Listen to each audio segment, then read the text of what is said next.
Ah, salut les gens, vous êtes sur la chaîne du Parti des Pas de Parti et vous êtes déjà peut-être membre du Parti des Pas de Parti. Si c'est pas le cas, n'hésitez pas à mettre un pouce en l'air et à vous abonner. Non, je déconne.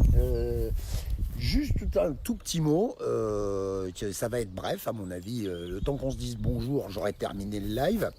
Donc j'ai posté une petite photo tout à l'heure sur les réseaux sociaux de ceci. Je vous montre. Voilà. Alors,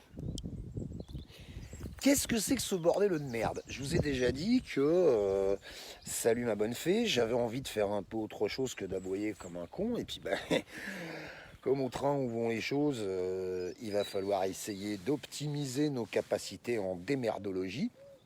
Alors aujourd'hui, je vous propose une bidouille que j'ai chopée sur le net. Hein. C'est pas moi qui ai eu l'idée. Hein. Si l'inventeur de la tour à pommes de terre passe par là, qu'il ne m'en veuille pas, je ne fais la partager et rien d'autre. Alors, c'est ma femme qui m'appelle comme ça, Véronique. Donc, si tu veux pas qu'elle t'ouvre les tripes en quatre, fais attention, c'est gentil, ça me touche, mais elle est extrêmement jalouse. Alors, vous avez peut-être déjà entendu parler du principe de la tour à pommes de terre. Tour à pommes de terre, vous faites un carré en bois, en palette, en ce que vous voulez. Vous y claquez des patates dedans, qu'elles soient germées ou pas, peu importe, et vous collez de la terre par-dessus. Et le principe, en fait, il est assez simple. Tiens, je vais carrément m'asseoir dessus, ou essayer de vous montrer plutôt comme ça. Putain, se mettre à genoux devant ses abonnés, c'est quand même quelque chose. Hein. Alors, voilà. Donc le principe, en fait, il est vachement simple. C'est qu'une fois que vous avez fait cette boîte, cette bidouille, vous appelez ça comme vous voulez, vous remplissez de terre. Oui, Christian, j'ai vu que tu étais à nouveau grand-père. Salut, ouais, je t'ai mis un j'adore. J'ai pas eu le temps de commenter parce que bon, je commande toujours, pas toujours parce que j'en vois tellement passer. Mais félicitations et j'espère que tous tes proches vont bien et que tu fais un redoutable grand-père. Donc, je disais, une fois que vous avez mis des pommes de terre à l'intérieur, vous remplissez de terre jusqu'en haut. Donc là, ça, c'est des restes de mauvaises herbes. Hein. Vous arrosez un peu. Et le principe, c'est quand vous voyez votre plant de pommes de terre qui va commencer à sortir de terre, et bien là, vous remettez, comment dire, un étage supplémentaire. Donc en l'occurrence, on peut le faire avec des pneus, puisqu'il n'y a pas de raison que ça marche. Et vous remettez de la terre par-dessus. Et comme le veut le principe de la photosynthèse, la plante va monter à l'intérieur de la terre et faire des patates. Et dès qu'elle ressort à un étage supplémentaire, vous remettez encore un pneu et encore un pneu et encore un pneu. Et la finalité de ce truc, en fait, c'est très très con.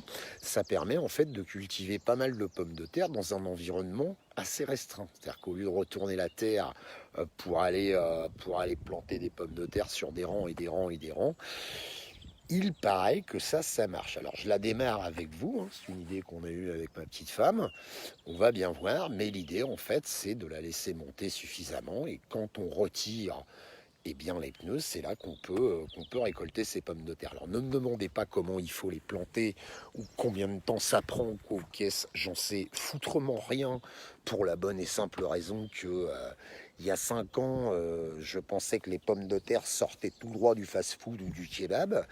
Non, j'exagère, mais enfin, j'étais pas très très loin. Je me voyais pas en train de planter des pommes de terre. Aujourd'hui, c'est le cas. Et je trouve la méthode assez marrante parce que ça prend pas trop de place. Il n'y a pas besoin d'être sorti de la cuisine à Jupiter pour le faire. Et c'est une manière un peu rigolote de cultiver des patates sur la hauteur et non sur la largeur. Voilà, donc vraiment un live très très court. Merci aux 204 personnes qui sont présentes, mais c'est pas maintenant que je vais vous révéler les prochaines simagrées du gouvernement, hein, parce que là, je vais prendre l'apéro et becter. Hein. Oui, je vais revenir par contre. Alors, je sais pas qui me l'a dit dans les commentaires. Marc, ouais, j'essaierai de revenir régulièrement, peut-être créer une playlist autour à patates. Pourquoi pas, hein, que ce soit sur Facebook ou sur YouTube, parce que c'est aussi des vidéos que je vais mettre sur la chaîne YouTube. Hein. Si vous êtes en train de la regarder sur YouTube, c'est un replay, parce que, salut Saya, parce que voilà, comme je l'ai déjà expliqué, j'ai moi aussi envie de me foutre à trouver des solutions comment dire, pour essayer de me démerder un peu. Donc j'en sais rien si ça va fonctionner ou pas. Mais comme dirait l'autre, si je sais pas, je le saurai jamais. Voilà. Voilà, il y a déjà eu une coupure, donc je vais m'arrêter là parce que c'est super, Véronique. Non, mais je déconne, Véro, le prends pas comme ça. Don't take that like this, bordel de merde. It is just because when you say salut mon cœur, it is very difficult for me to justify to my wife. You understand? Yes, I am sure. I am complètement sure that you understand. Voilà. Je vous embrasse tous, essayez toujours de vous aimer les uns les autres. Hein. À la tienne, mon cri-cri. Méfiez-vous parce que ce soir, il y a un expert en arts martiaux qui va se balader dans la rue ivre-mort. Hein. Celui-là, quand il est d'équerre, j'aimerais pas être dans les parages quand il essaie de se rappeler comment on fait un high kick à peu près correctement. Voilà. Je vous embrasse tous. Bonne soirée, bonne fin de dimanche. Portez-vous bien. Faites attention à vous, faites attention à vos proches et à bientôt si vous le voulez bien. À bientôt, si vous le voulez bien, je ne laisserai pas une coupure me couper le courant. Salut, ciao, bisous.